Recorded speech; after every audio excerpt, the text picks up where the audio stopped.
Hello students, आज का हमारा चैप्टर है अनएम्प्लॉयमेंट। तो हम लोग आज पढ़ने जा रहे हैं अनएम्प्लॉयमेंट। ठीक है, शुरू करते हैं। सबसे पहले हम लोग में पढ़ रहे हैं natural rate of unemployment. Natural natural मतलब कि जो होता ही है, प्राकृतिक है, होगा ही होगा।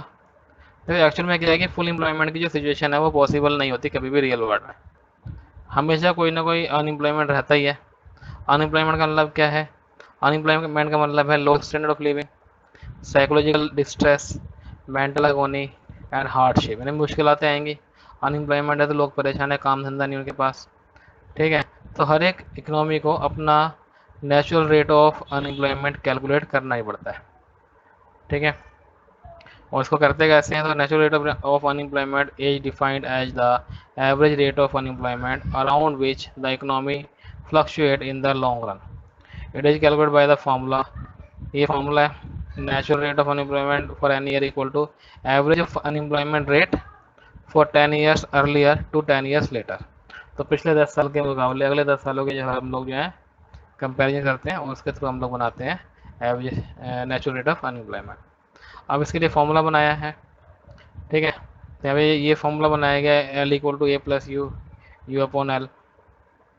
कैसे कैसे? तो ई क्या हमारा total number of employed worker है, यानी कितने लोग एम्प्लॉयड हैं, कितने लोग रोजगार है। यू कितने लोग अनएम्प्लॉय में एम्प्लॉयड है। ठीक है, अगर हमसे कोई total number of labour force पूछे तो इन दोनों का टोटल अगर हम लोग कर दें कि अनएम्प्लॉयड और एम्प्लॉयड दोनों का टोटल कर दें तो वो टोटल लेबर फोर्स आ जाएगी।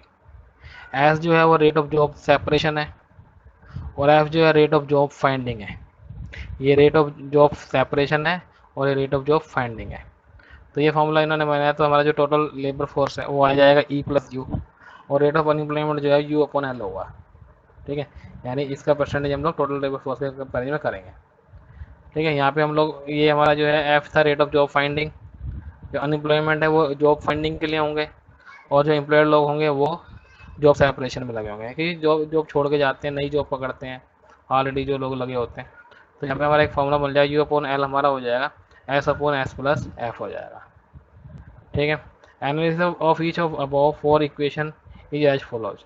L equal to E plus U, it shows the total labor force in the country can be divided into two points: a number of employed worker and the number of unemployed worker. The rate of unemployment is u upon l.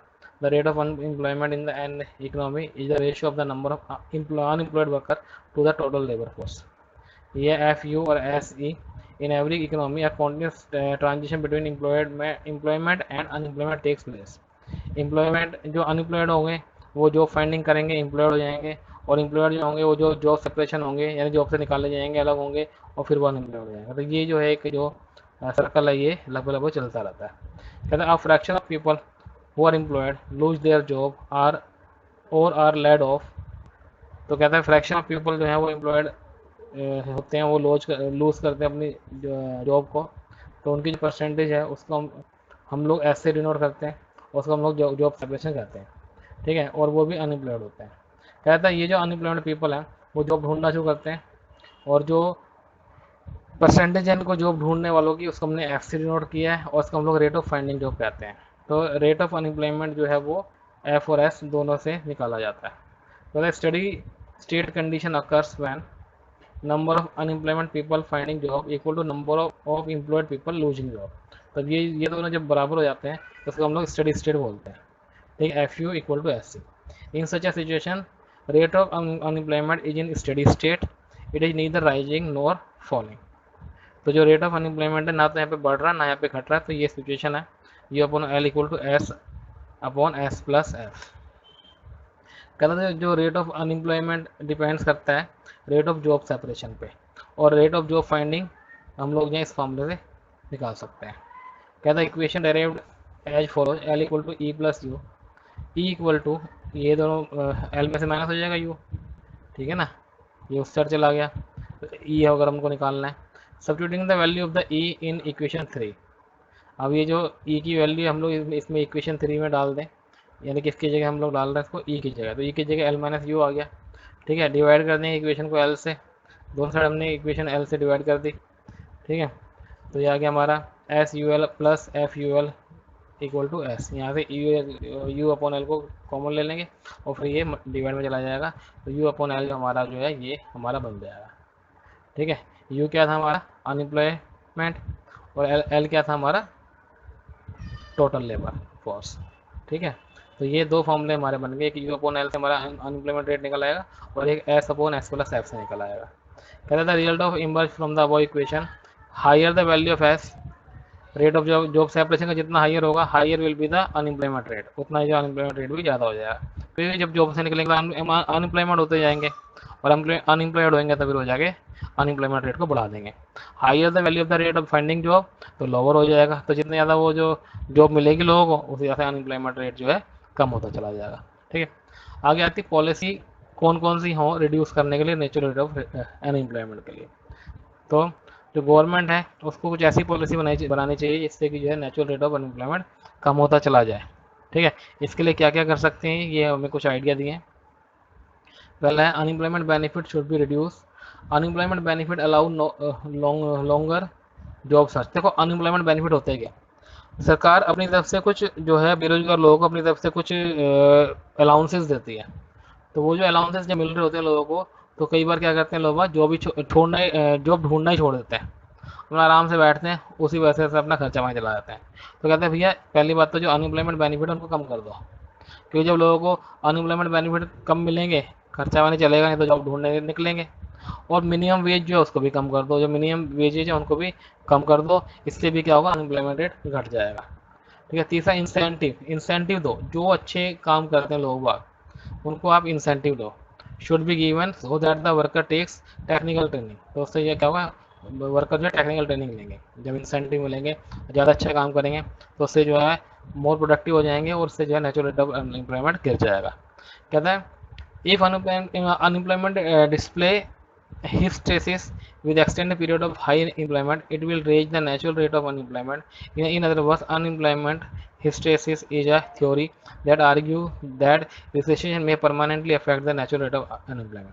तो ये hysteresis क्या है, ये एक theory है जो कि जो है प्रभाव डालती है किस पे, नेचुरल रेट ऑफ अनएम्प्लॉयमेंट पे, रिसेशन के टाइम पे परमानेंटली अफेक्ट करता है, तो उसको हम लोग क्या बोलते हैं hysteresis. So effort should be made to control recession, तो रिसेशन को कम करने की कोशिश की जानी चाहिए। तो आगे आता है हमारा फ्रिक्शनल अनएम्प्लॉयमेंट। अब देखो ये क्या कह रहा है, ये कहते कैसे हैं, तो फ्रिक्शनल का मतलब क्या होता है, जैसे मान लो किसी की कोई जॉब लगी हुई है और वो जो है जॉब चेंज करता है, ठीक है, अपनी अपने एम्प्लॉयमेंट को चेंज करना चाहता है जॉब ढूंढने के लिए, तो वो जो टाइम लगेगा, यानी मान लो एक जॉब से सेटिस्फाइड नहीं है, वो जॉब चेंज करना चाहता है, उसने पहली जॉब छोड़ दी और दूसरी जॉब को पकड़ने दे, वो अभी एंट्री वगैरह जो दे रहा है, तो ये जो टाइम गैप होगा इसको हम लोग फ्रिक्शनल अनएम्प्लॉयमेंट बोलते हैं, यानी ये फ्रिक्शनल कर रहा है एक जॉब से दूसरे जॉब पे। ठीक है, तो यहाँ से हम लोग देख सकते हैं frictional employment is unemployment caused by the time it takes for the worker to search for a job that best suit their individual skill and taste. ठीक है, देखो होता क्या, जैसे मान लो बहुत 2005 के आसपास की बात है कि जब जो है रिसेशन आया अमेरिका में, तो बहुत सारी सॉफ्टवेयर इंडस्ट्री की जो थी वो बिल्कुल फेल हो गई थी, तो वो जो सॉफ्टवेयर इंजीनियर थे वो अनएम्प्लॉयमेंट हो गए। ठीक है, अनएम्प्लॉयड हो गए, उनके पास जॉब वगैरह नहीं थी, तो जब वो जॉब ढूंढेंगे तो अपने स्किल्स के हिसाब से ढूंढेंगे, तो वो जो अपनी जॉब के हिसाब अपने स्किल्स के हिसाब से जब वो जॉब ढूंढेंगे तो उनको कुछ टाइम लगेगा, वो जो टाइम लगेगा वो कहलाता है फ्रिक्शनल अनएम्प्लॉयमेंट। ठीक है, इसकी वजह आती है सेक्टर शिफ्ट। सेक्टर शिफ्ट हो सकता है, सेक्टर शिफ्ट होती है डिमांड में चेंज आने के, मान लो किसी पर्टिकुलर इंडस्ट्री में उसकी डिमांड में कुछ चेंज आ गया। ठीक है, अब जैसे मान लो एग्जांपल के तौर पे ले लेते हैं, मान लो किसी गुड्स का प्राइस ना फॉल कर गया तो उसकी डिमांड बढ़ जाएगी। अब इसकी डिमांड जब बढ़ जाएगी तो डिमांड ऑफ लेबर बढ़ जाएगी, क्योंकि जब डिमांड बढ़ेगी तो लेबर तो ज़्यादा चाहिए होगा। ठीक है, उस पर्टिकुलर इंडस्ट्री की जो है क्या हो जाएगी, डिमांड फॉर लेबर बढ़ जाएगी, और इस जो डिमांड बढ़ी हुई है उसकी वजह से लोग बाग जो शिफ्ट करेंगे इस इंडस्ट्री में आने के लिए, तो ये जो टाइम गैप आएगा इस टाइम गैप को हम लोग फ्रिक्शनल अनएम्प्लॉयमेंट कहते हैं। ठीक है, ये एक वजह हुई हमारी किसकी, फ्रिक्शन की। दूसरा है workers are unexpectedly out of work. अब कई बार क्या होता है कि पीछे चलो पीछे जो बैंक वगैरह के अंदर होता था तो वो टोटली क्या होता था, टोटली मैनुअल होता था, यानी सारे रजिस्टर में एंट्री वगैरह कर करके वो जो पेमेंट वगैरह देते थे। अब सब कुछ कंप्यूटराइज हो गया, जब एकदम से कंप्यूटर आए बैंक इंडस्ट्री के अंदर, तो बहुत सारे लोग जो थे जिनको कंप्यूटर नहीं आता था, तो उनकी जो है जॉब चली गई। ठीक है, तो ऐसा भी होता है कि भाई कोई टेक्निकल चेंज आया बड़ा, और जो है फर्म को जो अपने जो है वर्कर्स को ले ऑफ करना पड़ा। ठीक, तो इस वजह से फ्रिक्शनल होता है। अब आती है बात कि भाई इसको कम कैसे किया जाए, ये जो फ्रिक्शनल अनएम्प्लॉयमेंट है इसको कम कैसे किया जाए। तो पहला आता है कि गवर्नमेंट एजेंसी जो है उनको क्या करना चाहिए, उनको जो है सभी लोगों के जो है कलेक्ट करनी चाहिए इन्फॉर्मेशन। अगर इंडिया में भी देखो तो बहुत सारे एम्प्लॉयमेंट एक्सचेंज होते हैं, जैसे दरियागंज में है, यहाँ पे जनकपुरी में है। तो वहाँ पे लोग जाते हैं, अपना जो है सारा प्रोफाइल वगैरह जमा कराते हैं, अपनी एजुकेशन और जो स्किल्स है वो जमा कराते हैं, और गवर्नमेंट जॉब के लिए गवर्नमेंट उनके लिए भी ट्राई करती है जॉब मैचिंग करने के लिए। तो गवर्नमेंट को ऐसा काम करना चाहिए। दूसरा है रीट्रेनिंग प्रोग्राम। जैसे कि मैंने कहा कि कंप्यूटर आ गया एकदम से, और बैंक में जो मैनुअल काम करते हैं उनको कंप्यूटर नहीं आता, तो बेचारे बहुत सारे जो है ले ऑफ हो गए, बाहर कर दिए गए। ठीक है, तो उनकी एफिशिएंसी बढ़ाने के लिए तो ये रीट्रेनिंग प्रोग्राम भी गवर्नमेंट को शुरू करने चाहिए। तीसरा आता है अनएम्प्लॉयमेंट इंश्योरेंस प्रोग्राम। तो अनएम्प्लॉयमेंट इंश्योरेंस क्या होता है, यानी कि अगर जो मान लो किसी की किसी वजह से जॉब चली जाती है, तो उनके लिए इंश्योरेंस। ठीक है, तो इसमें क्या क्या हो सकता है, इसमें इकोनॉमी से दो आइडिया दिए। एक तो दिया कि 100% जो है एक्सपीरियंस रेट सिस्टम। 100% मतलब क्या है कि जो लोग काम करते थे और उनको बाहर निकाल दिया जिस फर्म ने, the firm that lays off a worker bears full cost of that worker unemployment benefit. तो जो अनएम्प्लॉयमेंट बेनिफिट मिलेंगे यानी इंश्योरेंस के थ्रू जो गवर्नमेंट इंश्योरेंस बनाएगी, वो जो सारे के सारे फर्म से लो। दूसरा तरीका है कि जो पार्सली बियर करे, भाई पार्सली बियर वो फर्म करे जिसने निकाला है, और पार्सली बियर जो है गवर्नमेंट करे। तो ये दो तरीके हैं अनएम्प्लॉयमेंट इंश्योरेंस प्रोग्राम को लाने के लिए। ठीक है, तो इस तरीके से फ्रिक्शनल अनएम्प्लॉयमेंट को कम किया जा सकता है। पहला तरीका कि गवर्नमेंट जो है अपने जो एजेंसी वगैरह खोले, यहाँ पे अपना इन्फॉर्मेशन कलेक्ट करे वर्कर्स के लिए, और उनसे मैच करती हुई जॉब को प्रोवाइड करे। दूसरा है कि रिट्रेनिंग प्रोग्राम चलाए, जब कोई टेक्निकल चेंज आ रहा है, बड़ा इन्वेंशन हो रहा है, तो उनको जो रिट्रेनिंग प्रोग्राम के थ्रू उनके स्किल्स को बढ़ाए। तीसरा है कि अनएम्प्लॉयमेंट इंश्योरेंस प्रोग्राम चलाए, जिसमें दो ऑप्शन है, या तो जो 100% जो है जो फर्म ने बाहर निकाला है वो बियर करें उसका अनएम्प्लॉयमेंट का पीरियड, या फिर पार्सली बियर करे, पार्सली जो गवर्नमेंट बियर करे, पार्सली जो है वो फर्म बियर करे। ठीक है, तो ये दो तरीके हैं।